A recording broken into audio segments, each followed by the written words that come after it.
कई कहानियों में शैतान को भगवान की शक्ति छीनने वाला शक्तिशाली प्राणी दिखाया जाता है, लेकिन इस्लाम में इब्लिस की कहानी अलग है। वो भगवान के बराबर नहीं है। वो ऐसा मुखिया नहीं है जो स्वर्ग से लड़ सके। वो एक प्राणी है जिसने अवज्ञा और घमंड किया और वादा किया कि लोगों को गुमराह करेगा। कुरान में उसे शैतान कहा गया है। एक शब्द उस प्राणी को दर्शाता है जो अच्छाई से भटकता है और दूसरों को भी उकसाता है। इब्लिस उस प्राणी का विशिष्ट नाम है जिसने आदम की रचना के समय भगवान के आदेश का पालन करने से इनकार किया था। इस्लाम में यह भी स्पष्ट करना जरूरी है, इब्लिस सारी बुराई का स्रोत नहीं है। वह बहका सकता है, धोखा दे सकता है और बुरे विचार दे सकता है, लेकिन वो किसी इंसान को मजबूर नहीं कर सकता। हर इंसान अपनी जिम्मेदारी खुद उठाता है। इब्लीस का मुख्य तरीका सीधा हमला करना नहीं है। इसके बजाय वह फुसफुसाहट, प्रलोभन और धीरे धीरे बहकाने का इस्तेमाल करता है। अरबी में इसे वसवसा कहा जाता है। ऐसे विचार जो चुपचाप मन में आते हैं और इंसान को पाप की ओर ले जाते हैं। कुरान के अंतिम हिस्से में एक छुपे हुए और धोखेबाज फुसफुसाने वाले का वर्णन है जो इंसानों के दिलों में फुसफुसाता है। यह जिन्न से भी आ सकता है, लेकिन जिन्न क्या है? इस्लामी मान्यता के अनुसार जिन्न वे प्राणी हैं जिन्हें इंसान आमतौर पर नहीं देख सकते। वे न फरिश्ते हैं न इंसान, लेकिन इंसानों की तरह उनके पास चुनाव की क्षमता है। भगवान का पालन या इनकार कर सकते हैं, अच्छा या बुरा कर सकते हैं।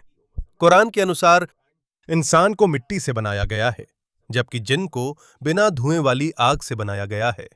यहीं पर इब्लिस की पहचान महत्वपूर्ण हो जाती है। कुछ पुराने विवरण और परंपराएं उसे फरिश्तों के साथ बताती हैं, लेकिन कुरान में साफ तौर पर कहा गया है कि इब्लीस जिन्न में से है। जब उसने अवज्ञा की तो उसने अपने प्रभु के आदेश का उल्लंघन किया। उसका पतन आदम की रचना से शुरू हुआ। कुरान की कहानी के अनुसार भगवान ने आदम को मिट्टी से बनाया। आदम के बनाए जाने और उसे जीवन दिए जाने के बाद भगवान ने फरिश्तों को आदेश दिया कि वे उसके सामने झुकें। ये पूजा नहीं बल्कि आदेश का सम्मान था। फरिश्तों ने आज्ञा मानी, लेकिन इब्लिस ने इनकार किया। जब उससे पूछा गया कि वो क्यों नहीं झुका, तो इब्लिस ने कहा कि वो आदम से श्रेष्ठ है। इब्लिस के लिए वो आग जिससे वो बना है इंसान की मिट्टी से ज्यादा अहम थी। यही उसकी असली गलती थी। उसने ना सिर्फ आदेश नहीं माना, बल्कि आदम को उसकी उत्पत्ति के आधार पर नीचा दिखाया। इब्लीस ने खुद को ऊंचा समझा और उस प्राणी को तुच्छ समझा जिसे खुदा ने सम्मान दिया था। एक साधारण आदेश उसके चरित्र की परीक्षा बन गया और उस परीक्षा में उसका घमंड हावी हो गया। उसकी अवज्ञा के कारण इब्लिस को उसकी पहले की स्थिति से हटा दिया गया और उसे शापित कर दिया गया। लेकिन अपनी अंतिम सजा से पहले उसने उस दिन तक मोहलत मांगी जब इंसानियत को फिर से जीवित किया जाएगा और उन पर फैसला सुनाया जाएगा। उसे नियत दिन तक रहने की अनुमति दी गई। इसके बाद इब्लीस ने खुलेआम अपनी योजना बताई। वो लोगों के पास अलग अलग दिशाओं से आएगा। वो पाप को आकर्षक बना देगा। वो हर उस इंसान को गुमराह कर देगा जो उसकी प्रलोभन का पालन करने के लिए तैयार होगा। लेकिन इब्लीस ने यह भी स्वीकार किया कि वह भगवान के सच्चे सेवकों को गुमराह नहीं कर सकता। यहाँ इब्लीस की कहानी और फिल्मों व लोक कथाओं में दिखाए जाने वाले शैतान की आम छवि के बीच बड़ा अंतर दिखाई देता है। उसने भगवान का सिंहासन छीनने के लिए युद्ध नहीं किया। उसकी बगावत एक इनकार से शुरू हुई। एक आदेश दिया गया था, लेकिन उसने अपने बारे में अपनी राय को प्राथमिकता दी। अहंकार से ईर्ष्या आई। ईर्ष्या से उसके अंदर आदम और उसकी संतानों के प्रति क्रोध पैदा हुआ। इसलिए इस्लाम में इब्लिस की कहानी सिर्फ एक बुरी हस्ती की कहानी नहीं है, ये उस स्वभाव की चेतावनी है जो किसी में भी आ सकता है। जब कोई व्यक्ति सोचता है कि वह दूसरों से ऊंचा है, चाहे वह उसकी उत्पत्ति, धन, शक्ति, ज्ञान या स्थिति के कारण हो, तो वह वही गलती दोहराता है जिसने इब्लीस को गिरा दिया था। जिस पल उसने झुकने से मना किया, वहीं से लंबा संघर्ष शुरू हुआ। मगर ये दो बराबर शक्तियों के बीच नहीं था। यह इब्लिस के बहकावे और इंसान की चुनाव क्षमता के बीच था कि वो किसकी सुनेगा। लेकिन एक सवाल है जिस पर मुस्लिम विद्वान लंबे समय से चर्चा करते रहे हैं। असल में इब्लिस क्या है? क्या वो एक फरिश्ता है या एक जिन्न? आज के मुसलमानों की सबसे आम व्याख्या के अनुसार इब्लिस एक जिन्न है और कोई फरिश्ता नहीं है। कुरान में कहा गया है कि वो जिन्न था और उसने रब के आदेश की अवहेलना की थी। फरिश्ते और जिन्न अलग अलग मखलूकात हैं। फरिश्ते अल्लाह के वफादार बंदे हैं जो उसके आदेश मानते हैं। जिन्नों को भी इंसानों की तरह विकल्प चुनने की ताकत होती है। वे अल्लाह की आज्ञा मान सकते हैं लेकिन वे इनकार भी कर सकते हैं। इसी वजह से सभी जिन्न बुरे नहीं होते। कुरान में कुछ जिन्नों ने कहा है कि उनमें से कुछ अल्लाह के आज्ञाकारी हैं, जबकि कुछ सही रास्ते से भटक गए हैं। इसका मतलब है जिन्न भी इंसानों की तरह अच्छे बुरे होते हैं। इसी वजह से जिन्न आज्ञा मान सकते हैं या नहीं। जिन्न के पास चुनाव की क्षमता होती है। वो चाहे तो अल्लाह का आदेश मान सकता है, लेकिन उसने इनकार करने का फैसला किया। हालांकि उसकी पहचान के बारे में पहले के मुस्लिम विद्वानों की व्याख्या एक जैसी नहीं थी। इस्लाम के शुरुआती सदियों में कुछ कुरान के व्याख्याकार मानते थे कि इब्लीस भी एक फरिश्ता हो सकता है। ऐसा नजरिया इसलिए शुरू हुआ क्योंकि कुरान में आदम की रचना के बारे में जिस तरह से कहानी सुनाई गई है, फरिश्तों से कहा गया कि वे झुक जाएं। सभी ने आज्ञा मानी सिवाय इब्लिस के, क्योंकि उस घटना में इब्लिस का नाम भी शामिल था। कुछ पुराने विद्वानों ने सोचा कि वो भी फरिश्तों में से है। ऐसे पुराने व्याख्याओं को दर्ज करने वाले प्रसिद्ध विद्वानों में से एक अल-ताबरी थे। वे 9वीं और शुरुआती 10वीं सदी में रहने वाले एक मुस्लिम इतिहासकार और कुरान के व्याख्याकार थे। अल-ताबरी ने सिर्फ एक व्याख्या नहीं लिखी, बल्कि उस समय की विभिन्न कथाओं को इकट्ठा किया ताकि दिखा सकें कि पहले मुसलमान इब्लिस की कहानी को कैसे समझते थे। उनके दर्ज की हुई कुछ परंपराओं के अनुसार आदम के बनाए जाने से पहले ही दुनिया में जिन्न रहते थे। कहा जाता है कि उनके बीच अशांति और हिंसा फैल गई थी। इसी कारण उन्हें रोकने के लिए स्वर्ग से एक सेना भेजी गई। कहानी के कुछ संस्करणों में इब्लिस उस सेना का हिस्सा था। अन्य संस्करणों में कहा जाता है कि वह युद्ध का नेतृत्व करने वालों में था। सफलता और ऊंचे दर्जे के कारण इब्लिस का घमंड बढ़ गया और उसने खुद को अन्य प्राणियों से श्रेष्ठ समझा। आदम के बनाए जाने और सबको उसके आगे झुकने का आदेश मिलने पर इब्लिस ये स्वीकार नहीं कर सका कि वो मिट्टी से बने प्राणी का सम्मान करे। ये याद रखना महत्वपूर्ण है कि जिन्नों के खिलाफ इस युद्ध की कहानी पूरी तरह से कुरान में नहीं बताई गई है। ये पुराने परंपराओं और विद्वानों की टिप्पणियों का हिस्सा है, जिनका उपयोग जिन्नों के बारे में मुख्य कहानी में न समझाई गई बातों को भरने में किया गया। कुछ लोगों ने इस कथा से समझाया है कि आदम के बारे में आदेश दिए जाने के वक्त इब्लिस फरिश्तों के साथ क्यों था।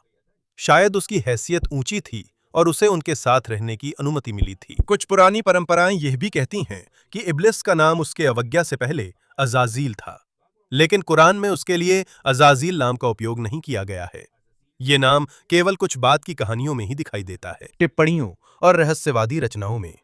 इसलिए इसका महत्व इब्लिस नाम जितना नहीं है, जिसे कुरान में स्पष्ट रूप से इस्तेमाल किया गया है। बहस का मुख्य कारण एक आयत है जिसमें कहा गया है कि फरिश्तों को आदम के सामने झुकने का आदेश दिया गया था और सभी झुक गए सिवाय इब्लिस के। लेकिन उसी आयत में यह भी स्पष्ट रूप से कहा गया है कि इब्लीस जिन्नों में से था। आज के अधिकांश व्याख्याकारों के लिए इसमें कोई वास्तविक विरोधाभास नहीं है। इब्लीस फरिश्तों के साथ था और विरोध किया। आदेश के दायरे में आना यह नहीं दिखाता कि वो भी फरिश्ता था। जैसे प्रिंसिपल एक कमरे में आता है जहां छात्र और शिक्षक हैं और सभी को खड़े होने का आदेश देता है। छात्रों ने आदेश माना पर शिक्षक ने नहीं। जब हम कहते हैं छात्रों ने खड़े होने का आदेश माना सिवाय शिक्षक के, इसका मतलब ये नहीं कि शिक्षक भी छात्र है। वो सिर्फ कमरे में था और आदेश के दायरे में था। ऐसी व्याख्या में इब्लीस भी आदम की रचना के वक्त फरिश्तों के साथ मौजूद था। उसकी हैसियत ऊंची थी, पर वो जिन नहीं रहा। कुछ पुराने विद्वानों ने इस पर अलग व्याख्या दी है। शायद उस समय जिन्न शब्द का अर्थ ज्यादा व्यापक था। संभव है उस समय ये शब्द खास स्वर्गीय प्राणियों के लिए भी था, सिर्फ जिन्नों के लिए नहीं।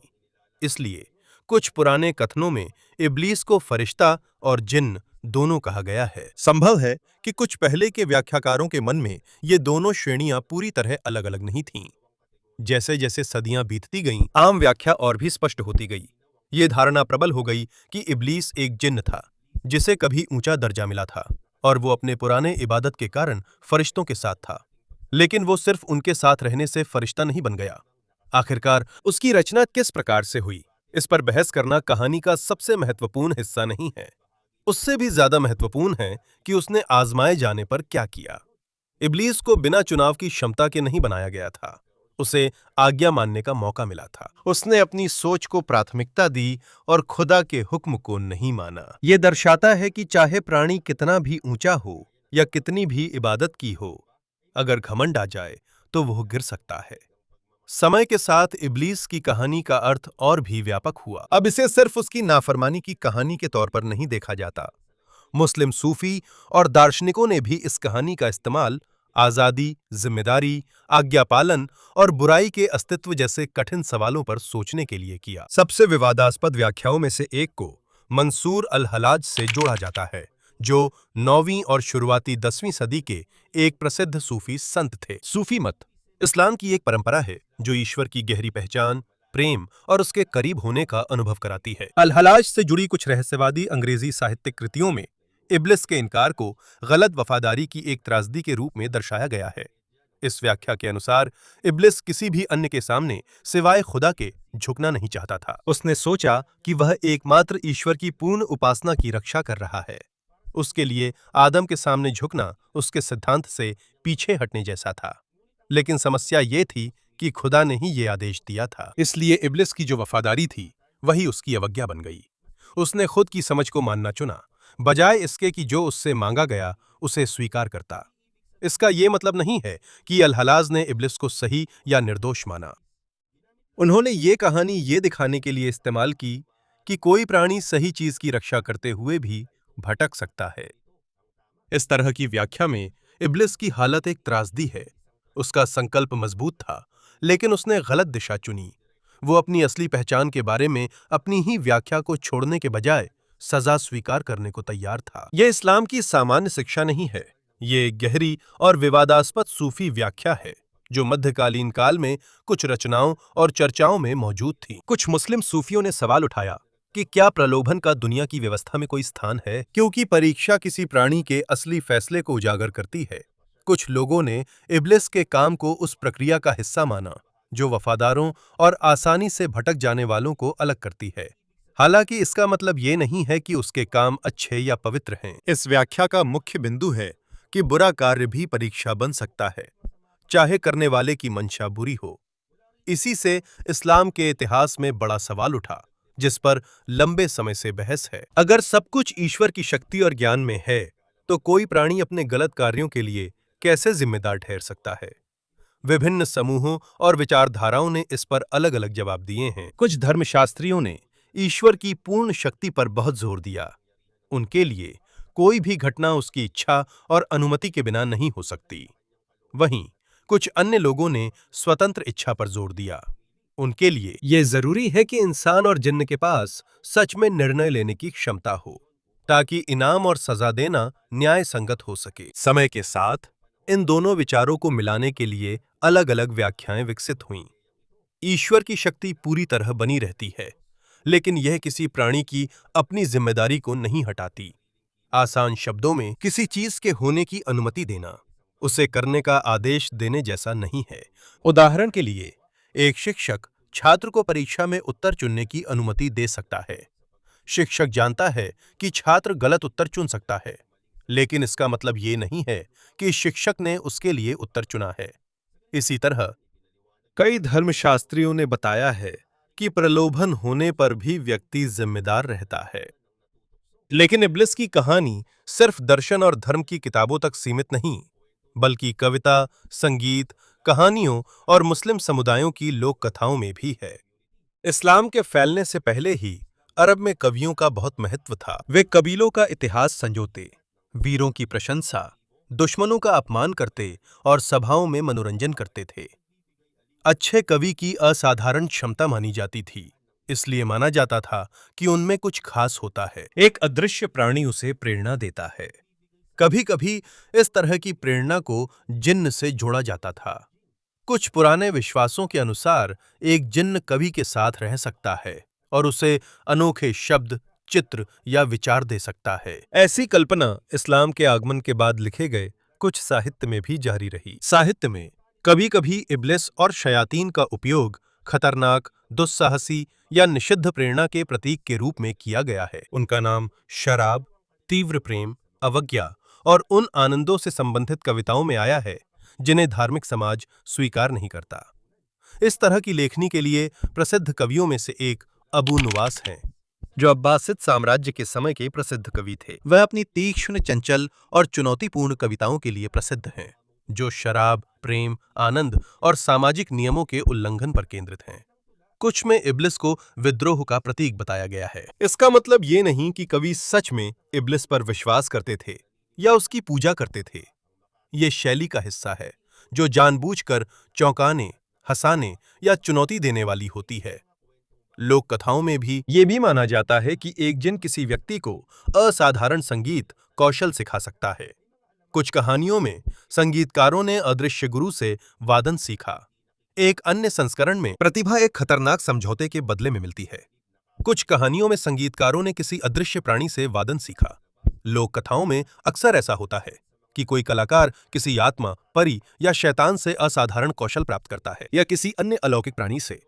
यह दिखाता है कि लोग लंबे समय से असामान्य प्रतिभा को उन शक्तियों से जोड़ते आए हैं जिन्हें वे समझा नहीं सकते। लेकिन यह जरूरी है कि लोक कथाओं में किसी कलाकार को आत्मा से मिली असाधारण प्रतिभा की कहानियों को इस्लाम से अलग किया जाए। परी, संगीतकारों और कवियों की लोक कथाएं तथा जिन्न या अन्य अलौकिक प्राणियों से हुए समझौतों की कहानियां लोक कथा और रचनात्मक साहित्य का हिस्सा हैं। इन्हें कुरान में इब्लीस की मुख्य व्याख्या नहीं माना जाता। जिन्न से प्रेरणा मिलने की प्राचीन मान्यता को समझना जरूरी है ताकि यह जाना जा सके कि कुरान ने कविता और ईश्वरीय वही को क्यों अलग किया। पैगंबर मोहम्मद के समय में अरब में कवियों का बहुत बड़ा प्रभाव था। उनकी बातें किसी कबीले को सम्मान दिला सकती थीं, झगड़ा शुरू कर सकती थीं या किसी दुश्मन का नाम खराब कर सकती थीं। इसी वजह से पैगंबर के कुछ विरोधियों ने आरोप लगाया कि कुरान सिर्फ एक कवि की रचना है या किसी अजीब प्रेरणा का नतीजा है। कुरान ने इसका विरोध किया।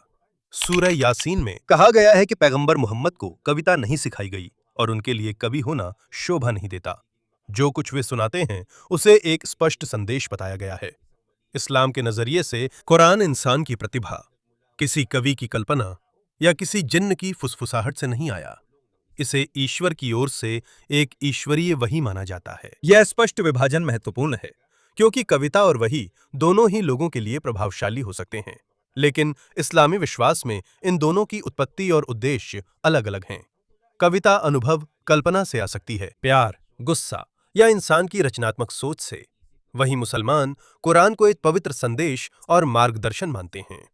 लगभग 1400 वर्षों से इब्लीस की छवि कई रूपों से गुजरी है। कुरान की व्याख्याओं में वो अपनी उत्पत्ति को लेकर बहस का विषय बने। रहस्यवादी रचनाओं में वो प्रेम, आज्ञाकारिता और गलत विश्वास से जुड़े सवालों में एक पात्र बने। दर्शन शास्त्र में उनकी कहानी का इस्तेमाल स्वतंत्रता और जिम्मेदारी पर चर्चा के लिए किया गया।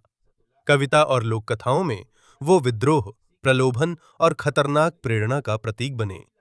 इन सभी व्याख्याओं की स्थिति समान नहीं है। कुछ तो इस्लाम की मुख्य शिक्षाओं का हिस्सा बन गए, दूसरे सिर्फ रहस्यवादियों और कवियों की रचनाओं तक सीमित रह गए। दार्शनिकों और कहानीकारों में भी व्याख्याओं की विविधता दिखाती है कि इब्लिस की कहानी पर लोगों की प्रतिक्रिया केवल डर तक सीमित नहीं थी। उन्होंने इसका उपयोग मनुष्य के मन, विश्वास और व्यवहार के जटिल हिस्सों की जांच के लिए भी किया। कोई ऐसा विश्वास जो सही लगता है वह गलत कैसे हो सकता है? कब अपनी आस्था के प्रति निष्ठा जिद बन जाती है? और कोई व्यक्ति कैसे पहचान सकता है कि वह सच में आज्ञा पालन कर रहा है या सिर्फ अपनी इच्छाओं का बचाव कर रहा है? यहीं पर इब्लिस की कहानी महत्वपूर्ण बनी रहती है। ये इसलिए नहीं कि ये बुराई से जुड़े सभी सवालों का आसान जवाब देती है, बल्कि इसलिए कि ये दिखाती है कि जब कोई विश्वास जांचा, सुधारा या चुनौती नहीं जा सकता तो वो खतरनाक हो सकता है। आखिरकार सबसे बड़ी गलती की शुरुआत विश्वास की कमी से नहीं बल्कि इस अति विश्वास से हो सकती है कि अपनी सोच कभी गलत नहीं हो सकती।